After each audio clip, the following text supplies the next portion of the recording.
Dobar dan, lijepi pozdrav. Dakle, jučer na vladi je usvojen set zakona, ja ću reći set zakona koji prvenstveno i osnovno definiraju uvjete i načine prostornog planiranja i uređenja u Republici Hrvatskoj i građenja. Premijer nam je između ostalog poručio da su to odlični zakoni, ali mi ne znamo čitati. S razumijevanjem. Dakle, možda znamo čitati, ali očito ne čitamo s razumijevanjem.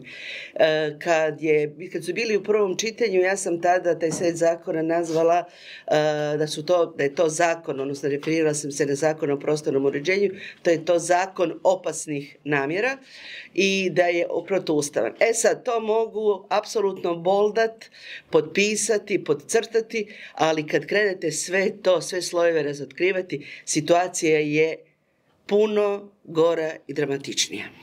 Nekad, kad se u Americi osvajao divlji zapad, onda bijelci koji su išli, došli su tamo, uzeli su par kolčića, okolčili zemlju i rekli ovo moje i tu ću graditi.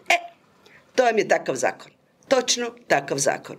Mi imamo tradiciju prostornog planiranja i uređenja Republici Hrvatskoj od regulatorne osnove grada Zagreba iz 1865. i koja se oduvijek bazirala na sljedećem. Da su se definirala građevinska područja, to je prostor na kojem se može graditi, da su se definirale regulacijske linije, dakle gdje što, i da se definirala namjena prostora, gdje možete stambenu, pa mješovitu, pa javnu namjenu, pa zelene površine, pa infrastrukturu i na tom su se bazirali svi prostorni planovi, koji su bili dobri, loši, ovakovi ili onakovi.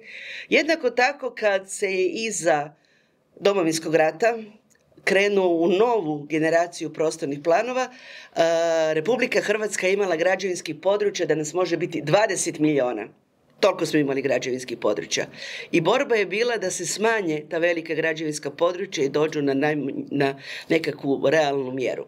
Danas je realna mjera da u Hrvatskoj, kad gledate građevinska područja, može živjeti duplo više stanovnika nego što nas ima, za toliko imamo građevinskih područja. Ali Plenkoviću i Bačiću to nije bilo dovoljno.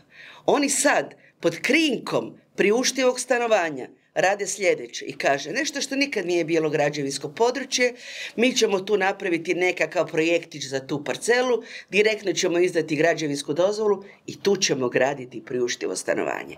Stvaramo sljedeće: rak rane u prostoru, krivo planiranje, ali ono što je najtragičnije, pod krinkom demografije će u određena geta gdje nikad nije bilo namijenjeno za građenje, ćemo napraviti zgrade za priuštivo stanovanje i tu staviti mlade familije. Gdje će djeca ići u vrtić? Gdje će se djeca igrati? Gdje će djeca ići u školu? To apsolutno nije važno. Ali sigurna sam da netko tko ima zemlju, kojemu nije mogla postati građevinsko područje, a na ovaj način će se tamo moći graditi, će mu biti važna. Vrijednost, ako vam nije građevinsko područje, je 1. Ako na tome možeš graditi, je 100. Pa je apsolutno jasno zašto se donosi. Ali zašto donosi ovako? Zašto je nakon 2 tjedna, dakle, ovo su se udružila sva političke stranke, bez obzira s kojeg su spektra, struka, arhitekti, svi su rekli nemojte to raditi. A ja ću vam reći zašto. Kad napravite lošu zgradu, vi ju možete srušiti, redizajnirati i napraviti dobru zgradu. Ali kad napravite krivu planersku odluku, kriva planerska odluka je kriva planerska odluka za uvijek. I pod krinkom zaštite prostora rade sve osim što štite prostor. Pod krinkom priuštivog stanovanja i demografije će napraviti geto za mlade ljude bez da imaju one osnovne uvjete da djeca mogu ići u vrtić, u školu i sve ostalo, ali na kraju će na ovom zakonu sigurno zaraditi. I pitanje koje, ja bi sad tu mogla vam odraditi još jedno pola sata, ali neću, jer mislim da sam sasvim dovoljno rekla. Ali pitanje je za kraj. Ministru Bačiću, premijeru Plenkoviću, za koga ili za što ste odlučili da ovaj zakon stupi na snagu 1.1.2026. Sigurno iza toga točno znate ime i prezime ili naziv tvrtke. Hvala lijepo.